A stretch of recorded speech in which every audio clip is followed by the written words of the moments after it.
से शादी हो गया तो प्रधानिन लक़ब इनका फट से मिला था। हमका तुमका तो बड़ी मेहनत के बाद मिला था।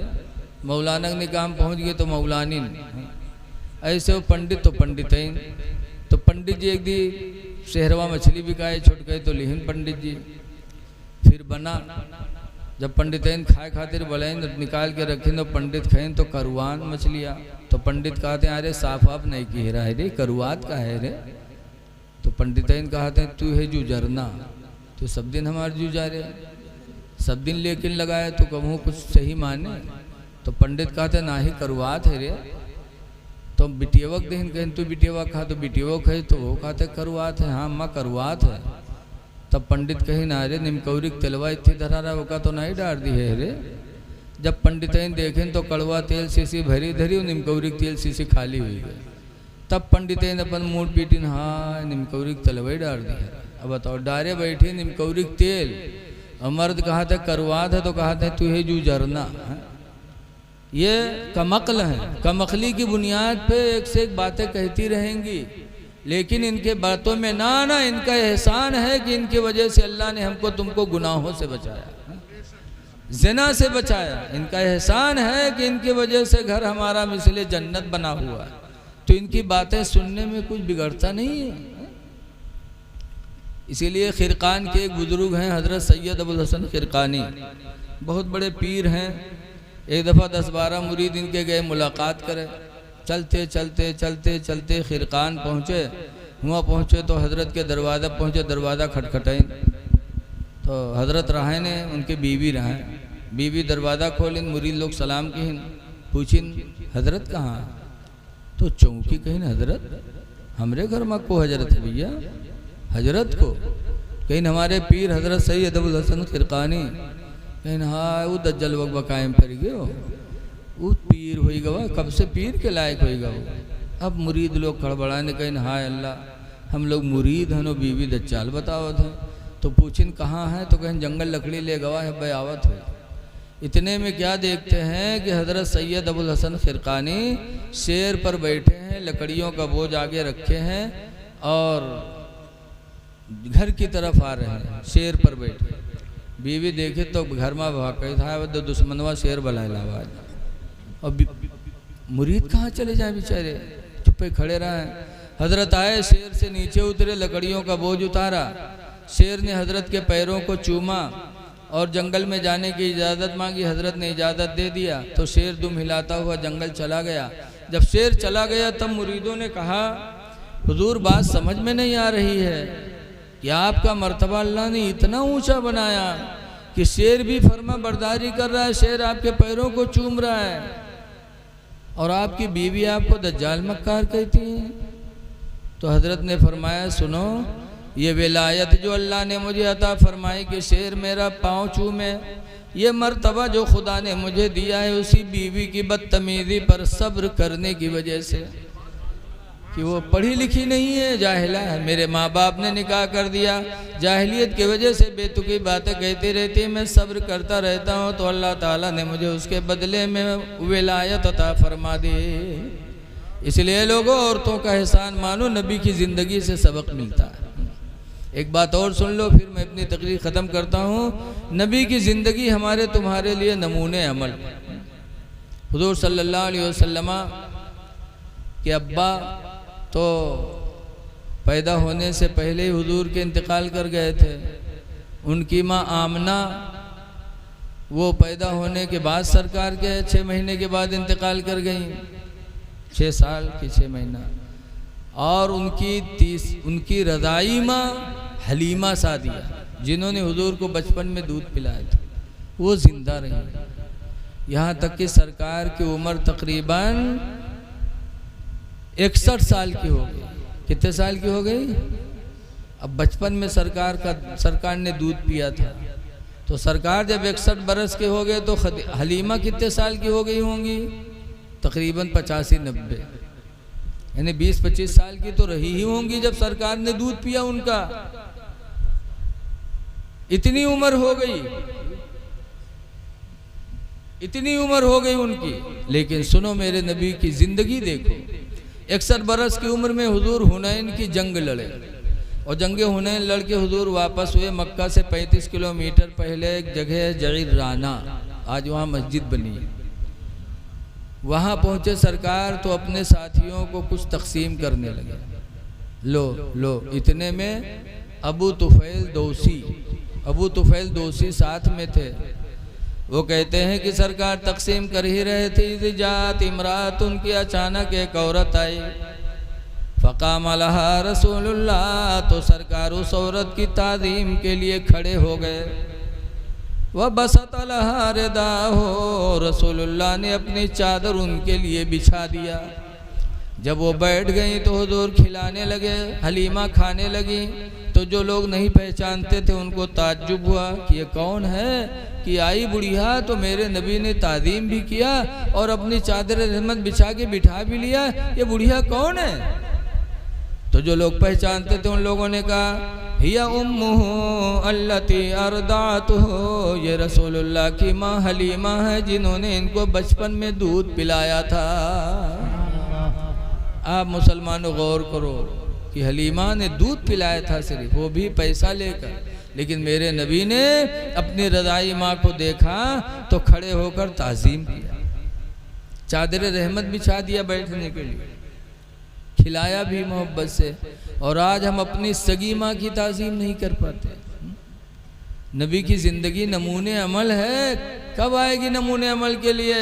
नबी ने रज़ाई माँ की ताज़ीम किया था। मुसलमानों, तुम अपनी सगी माँ की ताज़ीम नहीं करते, कितनी बदनसीबी की बात है। नबी ने अपनी रज़ाई माँ के लिए चादर रहमत बिछाई थी, आज हम सगी माँ का बिस्तरा नहीं बिछा पाते। गर्मी का टाइम है, देखा जाता है कभी बारिश आई कभी नहीं आई, तो माँ बाप का बिस्तरा अंदर बिछा हुआ घर में, गर्मी सख्त है। नौजवान कभी अपनी चारपाई आंगन में डालता, कभी छत पे जाता, लेकिन बूढ़े माँ बाप उसी गर्मी में पड़े तड़प रहे हैं।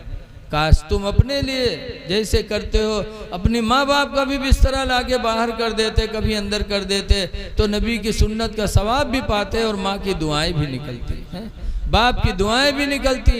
ऐ लोगों, माँ बाप के साथ अच्छा सलूक करो, नबी की ज़िंदगी नमूने अमल। लेकिन आज देखा जाता है बीवी है भले के अलग हो जी, बढ़िया बढ़िया बनाई है, कहीं है, माँ बाप से कोई मतलब नहीं। तब जब उसके बाद जब अब्बा अम्मा के मामला आखिरी हुई, डॉक्टर जवाब दे दी, जब खाना न नागी हलक से, तब वहीं दूध पिया हुआ, तब वहीं दूध लेके मुँह में डरी। अरे बाप का दिल नहीं जला रहे हो? बाप का भी दिल जलता है कि जब मैं खाने के लायक था, मेरे गले में खाना जा रहा था, तब इसने कोई तवज्जो नहीं दिया।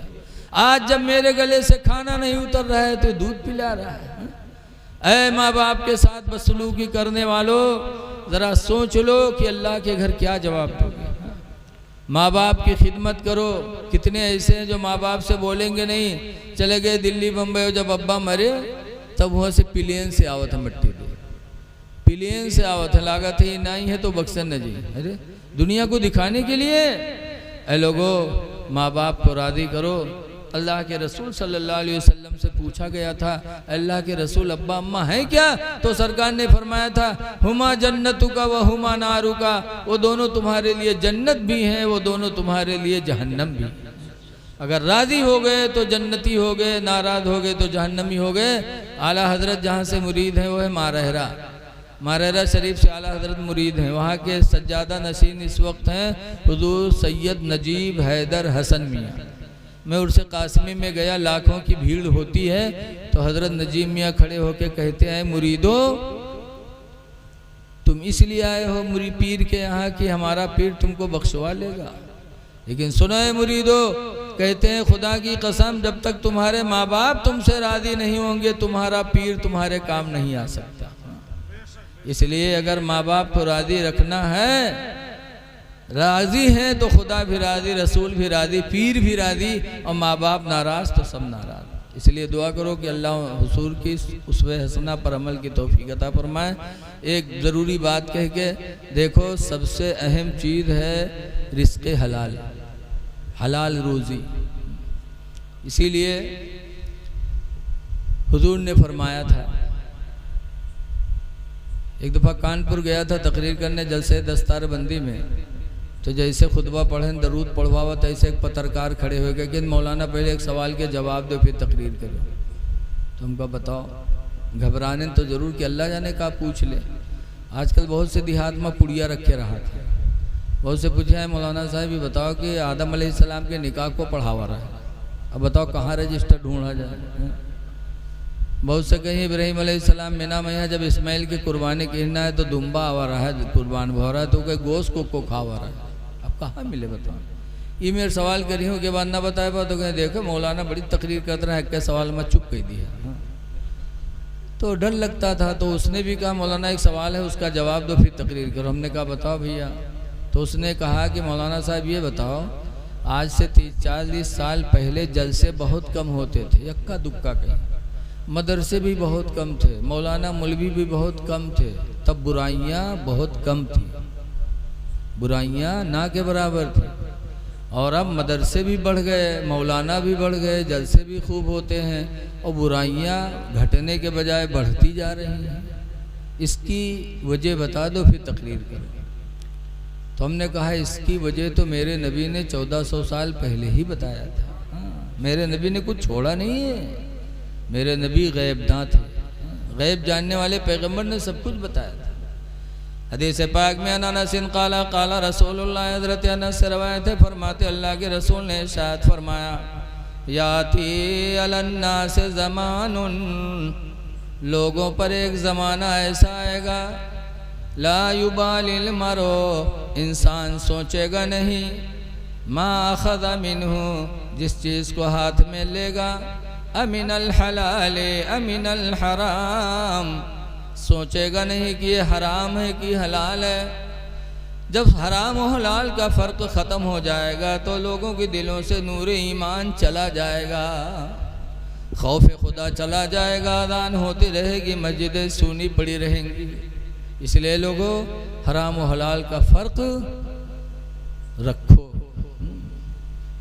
अल्लाह फरमाता है इन्नमल खम्र वल मैसिरु रिज्सुम मिन अमलि शैतान, बेशक शराब पीना जुआ खेलना या शैतान के कामों में से है।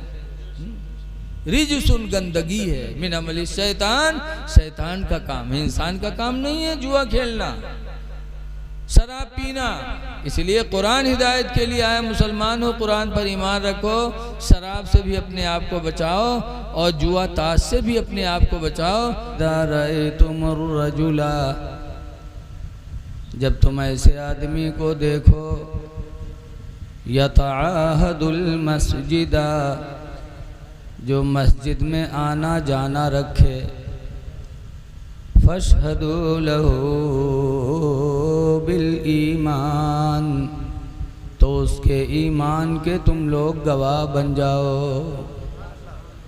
यह आपके ईमान की आला निशानी है, लेकिन बनाने के साथ साथ इसको आबाद करना भी ज़रूरी है। आज का जलसा नबी करीम सल्लल्लाहु अलैहि वसल्लम की आमद के ताल्लुक़ से है। हुजूर के आने से पहले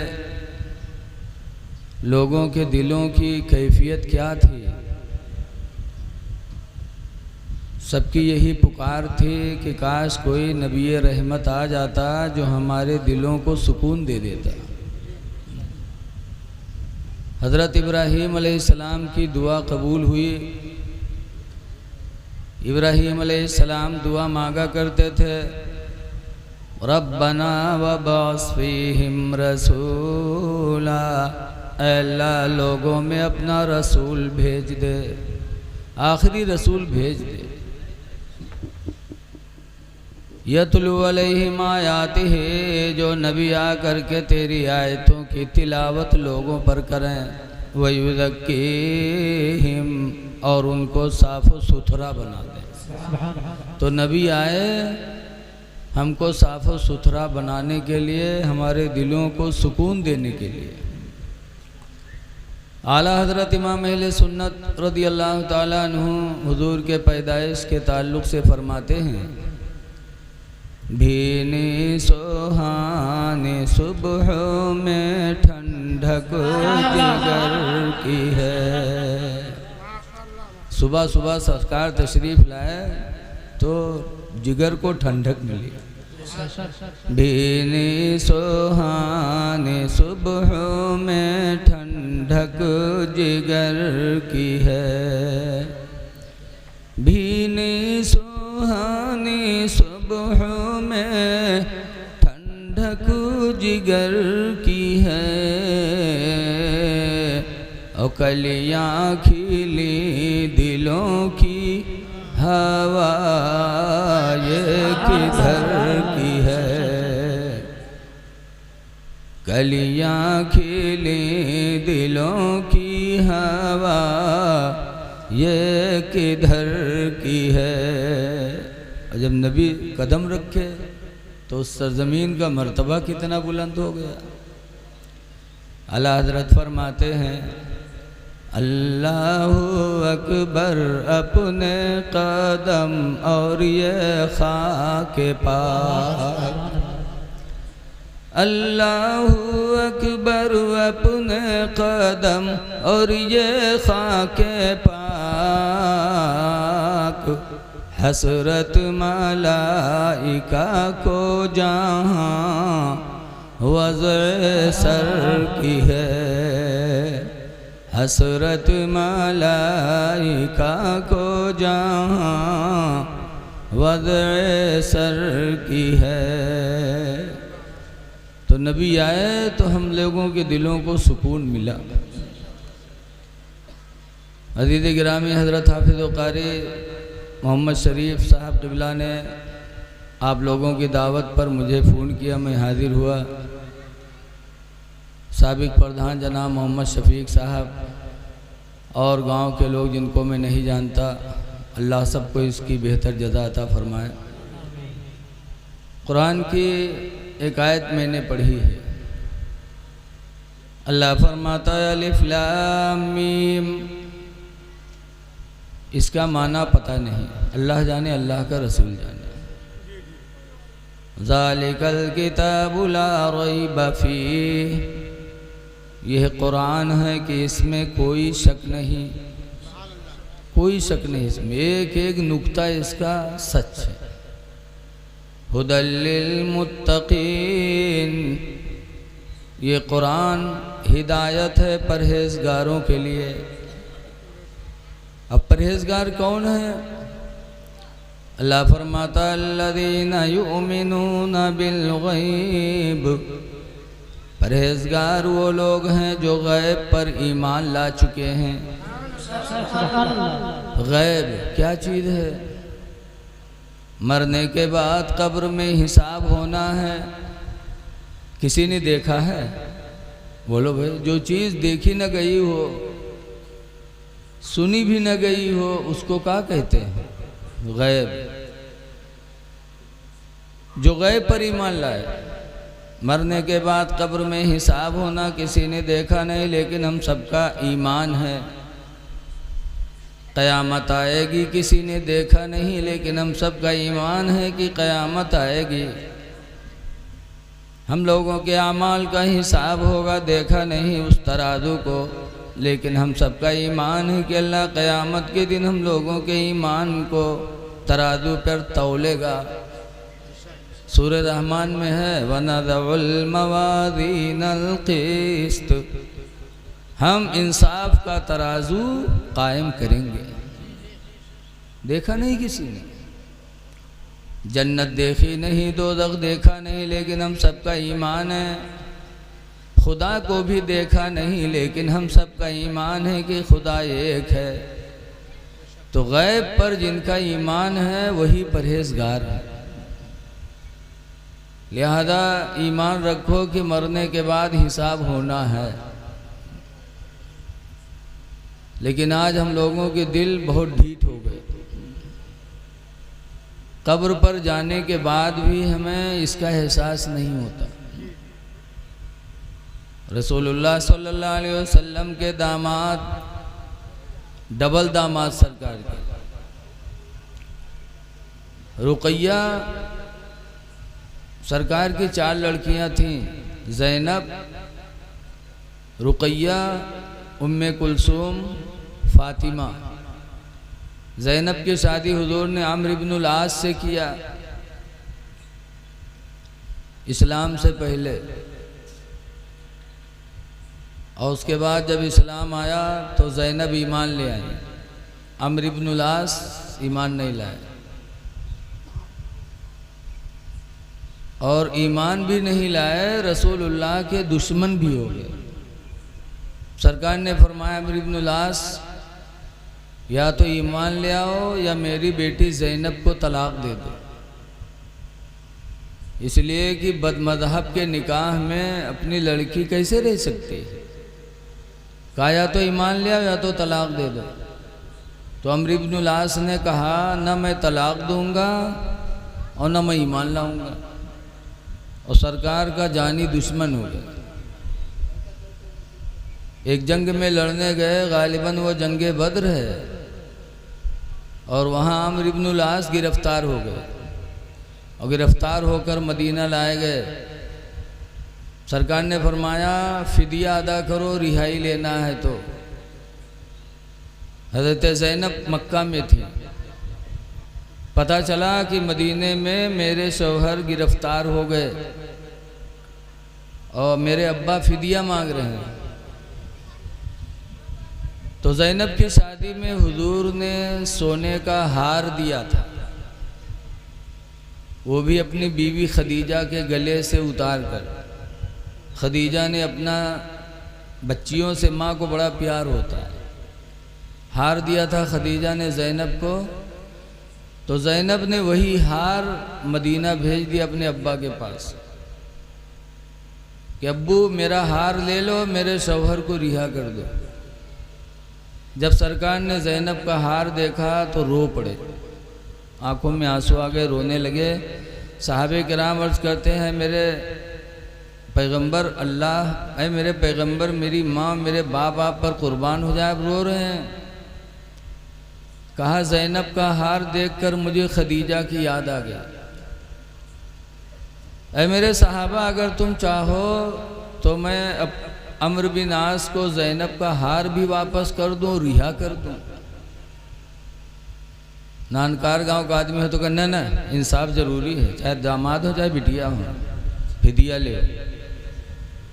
लेकिन सहाबा नबी से कितनी मोहब्बत करते थे। कहा अल्लाह और अल्लाह का रसूल बेहतर जानता है, आप जो करेंगे उसी में भलाई है। सरकार ने अम्र इब्नुल आस को ज़ैनब का हार भी दे दिया और रिहा भी कर दिया। जब हार भी दिया और रिहा किया तब अम्र इब्नुल आस के दिल पर असर पड़ा। कहा खुदा की कसम आपके रहमो करम का कोई जवाब नहीं है कि मैं आपका इतना बड़ा दुश्मन कि लड़ने मदीना आया, आपके सामने आया, आपके सामने कैद हो गया, तो आपका रहमो करम ये कि फिदिया भी वापस कर रहे हैं और रिहा भी कर रहे हैं। खुदा की कसम आपका रहमो करम ये बता रहा है कि आपकी नबूवत भी सच्ची है, आपकी रिसालत भी सच्ची है। मैं कलमा पढ़ता हूँ ला इलाहा इल्लल्लाह मुहम्मदुर रसूलुल्लाह सल्लल्लाहु अलैहि वसल्लम। अम्र इब्नुल आस भी मुसलमान हो गए सरकार की रहमत देखकर। और एक बिटिया थी रुकैया, रुकैया की शादी उस्मान गनी से किया और रुकैया का इंतकाल हो गया जंगे बद्र से वापसी के टाइम पर। जिस दिन बद्र से लड़के मदीना मुजाहिदीन आ रहे थे उसी दिन रुकैया दफनाई जा रही थी मदीने मुनव्वरा में। तो सरकार ने अपनी तीसरी बेटी उम्मे कुलसूम का निकाह उस्मान गनी से कर दिया और फरमाया अगर अल्लाह मुझे 40 बेटियां देता तो मैं यके बाद दीगरे सबको उस्मान के निकाह में दे देता। इतना उस्मान गनी मेरे नबी के नज़दीक महबूब थे। वो उस्मान गनी, एक चीज़ और सुन लो। एक दिन हुजूर सल्लल्लाहु अलैहि वसल्लम अपने घर में लेटे थे और तहबंद थोड़ा खिंचा हुआ था, पिंडलियाँ सरकार की खुली हुई थी, घुटना नहीं खुला हुआ था। आज तो सब जांघिया पहन के लेटा थे, चड्ढी पहन के लेटा थे। अरे हराम है इस तरीके से। हाँ। ये रान नाभ से लेकर के घुटने तक मर्द का खुलना जायज़ नहीं है। बेहयाई भी है। बताओ, बिटिया जवान घर में है, बहन है, महतारी है, चड्ढी पहने टहरत है घर में, कितनी बड़ी बेहयाई है। हराम भी है और बेहयाई भी है। ऐ लोगो, इससे अपने आप को बचाओ। नहाओ भी तो चड्ढी पहन के मत नहाओ, जांगिया पहन के मत नहाओ कि तुम्हारा रान न खुले। हाँ, अगर गुस्ल खानम हो, बंद हो दरवाज़ा, कोई न देखा तो चाहे जस नहाओ, इस इजाज़त है इस्लाम में। बहरहाल सरकार की पिंडलियाँ खुली हुई थीं और हुजूर लेटे थे। हुजूर के चहीते दोस्त हज़रत अबू बकर मिलने के लिए गए तो हुजूर लेटे रहे, बातचीत होती रही। फिर दूसरे दोस्त हज़रत उमर फ़ारूक आज़म गए, जबकि ये दोनों ससुर भी हैं हुजूर के, दोस्त भी हैं, ससुर भी हैं। हज़रत अबू बकर की लड़की हज़रत आयशा रज़ी अल्लाह अन्हा हुजूर के निकाह में, और हज़रत उमर की लड़की हज़रत हफ्सा हुजूर के निकाह में। तो दोनों ससुर भी गए मिलने। सरकार ऐसे लेटे रहे, बातचीत होती रही। थोड़ी देर बाद हज़रत उस्मान गनी गए। जब हज़रत उस्मान गनी गए मिलने के लिए तो अल्लाह के रसूल उठ के बैठ गए और दोनों पिंडलियों को तहबंद से छुपाने लगे। तो हुजूर की बीवी हज़रत आयशा कहती हैं, अल्लाह के रसूल, मेरे अब्बा अबू बकर आए तो आप ऐसे लेटे रहे, हज़रत उमर आए तो आप ऐसे लेटे रहे, और उस्मान आए तो आप उठ के बैठ गए, पिंडलियों को आपने छुपा लिया, क्यों? तो हुजूर फरमाते हैं, आयशा, मैं उस्मान से हया क्यों न करूं? उस्मान से तो जन्नत के फरिश्ते भी हया करते हैं। उस्मान से मैं हया क्यों न करूं? उस्मान से तो जन्नत के फरिश्ते भी हया करते हैं। ये दर्जा उस्मान का। लेकिन ऐ लोगों, रवायतों में कि जब हज़रत उस्मान गनी कब्रस्तान जाते और किसी कब्र को देखते तो इतना रोते कि रवायतों में तल्ला लिहयत हो कि हज़रत उस्मान गनी की दाढ़ी भीग जाती। लोगों ने जब रोते हुए देखा तो पूछा, तस्कुरुल जन्नत वला तबके, ऐ उस्मान, तुम जन्नत का बयान करते हो, रोते नहीं हो। व तस्कुरुन नारा वला तबके, और जहन्नम का बयान करते हो, रोते नहीं हो। और कब्र को देखते हो तो रोने लगते हो, क्यों? तो उस्मान गनी कहते हैं, क्यों न रोऊं? मेरे पैगंबर ने कब्र के बारे में फरमाया, कब्र अव्वलु मंजिलुम मिन मनाजिलिल आखिरा, कब्र आखिरत की मंजिलों में सबसे पहली मंजिल है। हुजूर ने फरमाया, अगर इंसान पहली मंजिल में कामयाब हो गया तो आखिरत की सारी मंजिलें उसके लिए कामयाब हो जाएंगी। इसलिए मैं कब्र को देख कर डरता हूँ कि खुदा जाने इस मंजिल में कामयाबी मुझे मिले कि न मिले। ये सहाबा के अंदर खौफ खुदा था कि इस कब्र में मुझे कामयाबी मिले कि न मिले। और आज हम कब्र के पास भी जाते हैं लेकिन हमको एहसास नहीं, बहुत दिल ढीठ हो गए। कहा थे जौन हुई देखा जी, जैसे एक बुढ़वा रहा है, बीमार हो के लड़का होगा घेरे, अब्बा ये बात अब्बा हुआ, तो बुढ़वा कहते भैया रे हम बच न पाई भाई, अब मर जाइए। तो लड़को कहीं तब अब्बा, तो बुढ़वा कहते भैया रे जो हम मर जाइए ना तो हमार कफन पुरान कपड़ा के दियो, नवा न दियो। लड़को कहें अब्बा यूँ कहाँ हो सकत है कि तुम हमका पढ़ाए लिखाए, घर बनवाए, ज़मीन खरीदे, सब कुछ किए हो, अब मर जाइए हो तो हम लोग पुरान कपड़ा कफन में देवे। गाँव वाले कहा कहीं है अब्बा? तो बुढ़वा कहते गाँव वाले चक्कर में पड़ गया कि सारे हमका फंसाए दे हो रे तुम लोग। कहीं कहा है अब्बा? तो कहा थे रे पुरान कपड़ा में लपेट के रखो कब्र में, ताकि जब फरिश्ते सवाल करें इन्हें देखिए कफन पुरान, तो ये तो बहुत पहले मर चुका है, कहीं हिसाब होएगा भाई, छोड़ो। तो छोड़ छाड़ चले जाइए और नवा कफन में लपेट के रखियो, जुड़ते जुड़ जाइए कि न जुटी हैं रे। बताओ ऐसे ऐसे बुढ़वा परे हैं दलाल कि ज़िंदगी भर तो दलाली करवे कि मरे के बाद कब्रों में सोचत है कि हों 420 के निकल जाए। ऐ लोगों, कब्र के पास जाओ तो इबरत हासिल करो। आला हजरत इमाम अहले सुन्नत फरमाते हैं कि हाय गाफिल वो क्या जगह है जहाँ, हाय गाफिल वो क्या जगह है जहाँ, पांच जाते हैं चार फिरते हैं, पांच जाते हैं चार फिरते हैं। तो गैब पर ईमान रखो, हिसाब होना है कब्र में, क़यामत आनी है, जन्नतो दोज़ख बरहक है, लिहाजा नेकियां कर लो। हदीस पाक में है कि क़यामत के दिन जब अल्लाह हिसाबो किताब ले लेगा, हिसाबो किताब के बाद जन्नती जन्नत की तरफ चलेंगे, जहन्नमी जहन्नम की तरफ चलेंगे। तो जहन्नम में जाने वाले मुड़ मुड़ के जन्नत में जाने वालों को देखेंगे कि देखें जन्नत में जाने वाला कोई ऐसा तो नहीं है जिसकी दुनिया में मैंने खिदमत की हो, तो आज उससे हम बदला मांग लें। हुजूर फरमाते हैं जब एक जहन्नमी किसी जन्नती को पहचानेगा तो कहेगा अमा अरफ्तनी या फला, ऐ फला क्या तू मुझे नहीं पहचानता? इन्नी आतैतुका वज़ूअन फिद दुनिया, बेशक मैंने दुनिया में तुझको वज़ू का पानी दिया था। बोलो ना भैया, ऐ फला क्या तू मुझे नहीं पहचानता? बेशक मैंने दुनिया में तुझको पानी दिया था वज़ू का। फशफ़ेनी इंदल्लाह, तो अल्लाह के नज़दीक मेरी सिफारिश कर दो कि अल्लाह तुम्हारे साथ मुझे भी बख्श दे। वज़ू का पानी दिया था।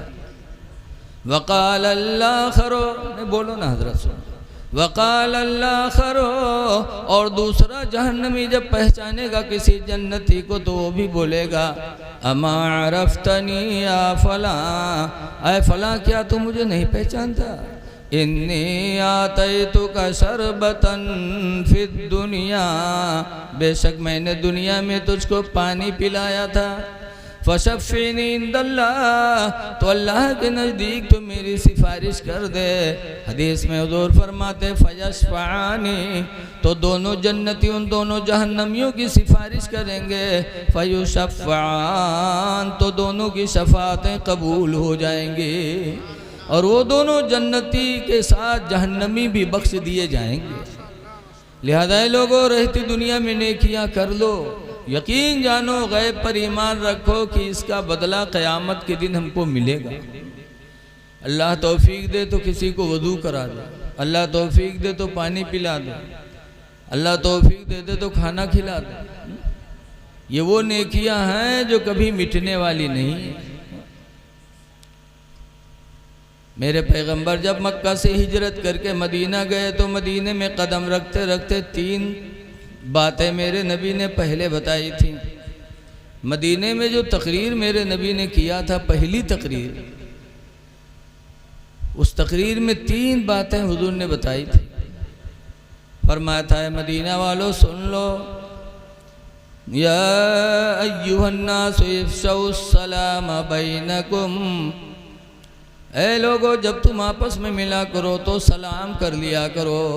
पहला पैगाम मेरे नबी ने सलाम का दिया था। क्यों? सलाम से दिल की नफ़रत ख़त्म होती है, सलाम करने से मोहब्बत पैदा होती है, सलाम से बुग़्ज़ व कीना पैदा होता है। और सलाम एक किस्म की दुआ भी है।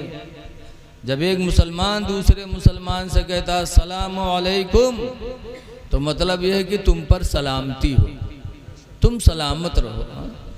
उसने कहा वालेकुम अस्सलाम, तो उसने भी कहा तुम पर सलामती हो। तो एक मोमिन के लिए दुआ भी कर रहा है। इसीलिए सलाम मोहब्बत का ज़रिया है, सरकार ने फरमाया। घरों में सलाम होना चाहिए, लेकिन आज हम लोग पीर साहब से करे थे, मौलाना से करे थे, प्रधान जी से करे थे, लेकिन अब्बा अम्मा से नहीं करे थे। बीवी बच्चों से सलाम नहीं करते। सलाम करना चाहिए, सलाम से नफ़रत ख़त्म होती है। एक जगह मौलाना तकरीर करता रहा है, लोग सुनिन तो एक आदमी बैठा रहा है, तो सोचे सरे तो आज मालूम हुआ सलाम से मोहब्बत पैदा होते। हमारी बीवी में ही हमेशा तू मैं लाग रहा था। तो तो सोचिस कि अब हमू सलाम करबे मेहरुआ से ताकि झगड़ा ख़त्म हो जाए, मोहब्बत दोनों मिलम रहे, और कबू सलाम किस नहीं रहे। तो जलसा से उठाओ गवा घरे, अब मुहारे में यहाँ ठाड़, कबू किस नहीं रहा तो हिम्मत पड़े ही नहीं। लेकिन अब सोचे कि आज करे खे, बड़ी देर बाद सोच साँझ के कहे आज करब जरूर, आस्तीन वास्तीन समेटिस, लागत है कुश्ती लड़े जाते। आस्तीन वास्तीन समेट के घर में पहुंचा, बीवी से कहते अस्सलाम वालेकुम। तो बीवी कहा थे तोर सब मजाक निकला था, लेकिन यूँ मजाक तो हमका नहीं निकला। बताओ, इतनी मेहनत के बाद बेचारा सलाम की तो मेहरुआ का मजाक में ले लिया। आज घर में कोई सलाम करता है तो घर वाले मुस्कुरा के जवाब देते, मुस्किया दिखाते मुल्ला हो गए। अरे सलाम करो, मेरे नबी ने मदीने में कदम रखने के बाद सबसे पहले सलाम का पैगाम दिया। सलाम किया करो, छोटा बड़े को करे, बड़ा छोटे को करे, बेटा बाप को करे, बाप बेटा को भी सलाम करे। बाप इंतजार में न रहे कि मेरा लड़का है हम सलाम करें, ना, मेरे नबी का फरमान है कि छोटा बड़े सबको सलाम करें। पहला पैगाम सलाम का दिया था, और दूसरा पैगाम मेरे नबी ने दिया था वतुइमुत्ताम बैनकुम, अरे मदीना वालों तुम आपस में एक दूसरे को खाना खिलाया करो। खाना वाली नेकी बहुत बड़ी है, इसलिए खिलाओ अल्लाह के बंदों को। कोई दरवाजे पर भूखा आ जाए तो हिंदू मुस्लिम भी न देखो, बल्कि ये देखो कि खुदा का बंदा है, इसको खिलाएंगे मेरा खुदा मुझसे राज़ी होगा। अल्लाह बंदों पे बड़ा मेहरबान है। मुस्लिम शरीफ की हदीस है कि क़यामत के दिन एक आदमी अल्लाह की बारगाह में ऐसा हाजिर होगा कि अल्लाह ताला उससे नज़र रहमत मोड़ लेगा। फिर उधर जाएगा, अल्लाह उससे नज़र रहमत मोड़ लेगा, तो कहेगा अल्लाह मैंने नमाज़ें भी पढ़ी हैं, रोज़ा भी रखा, हज भी किया, और तू हमसे नज़र रहमत मोड़ रहा है। तो अल्लाह फरमाएगा मैं बीमार पड़ा था, तू मुझे देखने नहीं आया। अच्छा ये बताओ, गांव को आदमी बीमार होगा देखे न जाओ, तक जब सही हो जाए तब जाओ कि थी बैठो तो तुमरे लंग देखी जल्दी। बोलो भाई, इंसानी फितरत है। अल्लाह नज़र रहमत मोड़ेगा तो कहेगा अल्लाह मैंने नमाज़ें पढ़ी, रोज़ा रखा, सब कुछ किया, तुम मुझसे नज़र रहमत मोड़ रहा है। अल्लाह फरमाएगा मैं बीमार था, तुम देखने नहीं आए। तो कहेगा अल्लाह तू कब बीमार हुआ? बीमार होना तो बंदों की सिफत है, और तू खालिक मालिक है, तू कैसे बीमार हुआ? तो अल्लाह फरमाएगा तेरा फला पड़ोसी बीमार था और तू उसे देखने न गया, अगर तू उसे देखने जाता तो मैं वहाँ मौजूद था, मेरी तेरी मुलाकात हो जाते। पता चला कि जब कोई परेशान होता है तो अल्लाह की रहमत वहाँ जलवागर होती है। इसलिए कोई भी परेशान हाल हो, दरवाजे पहुँच जाए तो हिंदू मुस्लिम न देखो, बल्कि देखो इंसान है, इसको हम खिला देंगे, खुश होगा तो मेरा रब खुश हो जाएगा। खिलाओ पिलाओ खूब। लेकिन आज लोग ऐसे कंजूस हैं कि जान चली जाए लेकिन रुपया न जाए। रमज़ान शरीफ का महीना आवत है, देखा जाता है कि कोई मुसाफिर रमज़ान में आवा मस्जिद में, तो अगर कोई अपने घरे बुलाए लेगा और जाए के बाद वहाँ मेहरुआ से कहते हैं तनी मेहमान आए, तनी खाना एक खुराक निकाल लाओ। बड़े गुस्सा से पूछिए कस मेहमान? कहाँ के मेहमान? कहने रे मस्जिद में एक मुसाफिर आया रहा तो उनका बुलाए लाए हैं। मेरुआ कहा था इतना बड़ा गांव पड़ा रहा है, कोई नहीं बोले तुहिन बहुत बड़े सेठ बने रहे, बुलाए लाए, जब तुहिन बनाओ खवा हम नजे भी चू लग जाते। आज ये नेकी औरतों की वजह से भी आदमी नेकी से महरूम रहता है। नेकियां करो, मुसाफिरों को खिलाओ पिलाओ, अल्लाह के बंदों को, ये वो नेकी है जो अल्लाह कभी बर्बाद नहीं करेगा। पुरखा लोग कहा करते हैं रोटी की मार बहुत अहम होती है। रोटी की मार, रोटी से को मारा थे कोई? रोटी खिला दो किसी को, जिंदगी में कभी भी मिलेगा तो आपसे मोहब्बत ही से मिलेगा वो। तो दूसरा पैगाम मेरे नबी ने फरमाया था आपस में खाना खिलाओ। लेकिन आज हम लोग सोचते हैं रुपया न जाए, जान भली ही चली जाए। जैसे कि एक आदमी रहा कमाए कमाए के रुपया बटोरिस, बहुत पहले की बात है, तो क्या लेके का बनिया की दुकान पर कहे भैया ले फुटकुर ही कर रख लो, नंबर ही दे दो, तो रख ली, नंबर ही दे दी।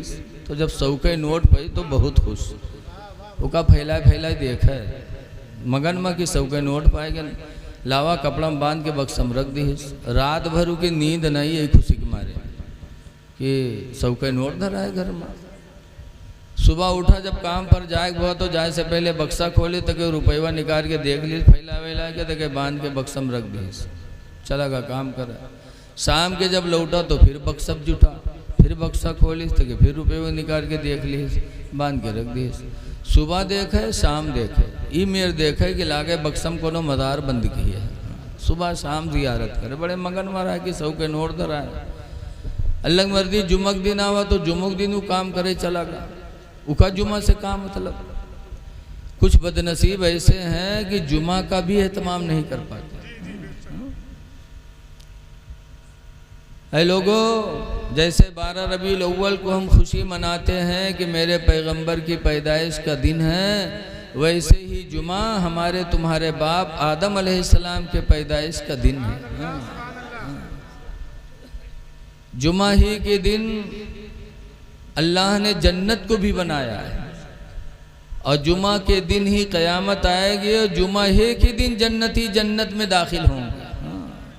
जन्नती जन्नत में जाएंगे तो जुमा ही को जाएंगे, इसलिए इसका एहतमाम किया करो,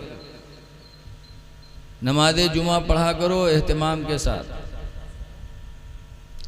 अभी मैं देवा शरीफ गया था जुमेरात को तकरीर करने, तो हाजी वारिस पाक अलैहि रहमत व रिज़वान के यहाँ मस्जिद बड़ी आलीशान बनी है, उसके दरवाजे पे इबारत हज़रत की लिखी हुई है, उसमें लिखा हुआ सलातो मेराजुल मोमिनीन की नमाज मोमिनों की मेराज है। हाजी वारिस पाक से पूछा गया कि नमाज में मेराज कैसे होती है?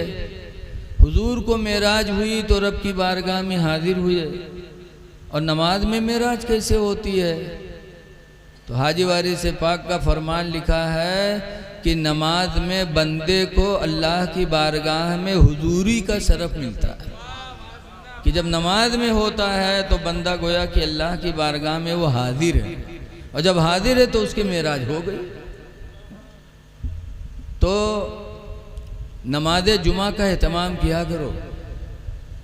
मेरे पैगंबर फरमाते हैं कि जो लोग मालदार हैं, माल की बुनियाद पर सफ़र करके मक्का मदीना जाके हज करते हैं, और जो मेरी उम्मत में गरीब लोग हैं मक्का मदीना नहीं जा सकते, अल्लाह ताला ने उनका हज नमाज जुमा में रखा है कि जब वो जुमा की नमाज अदा करते हैं तो अल्लाह उन्हें हज का सवाब अता फरमाता है। लिहाजा लोगों, जब जुमा का दिन आए तो एहतमाम करो।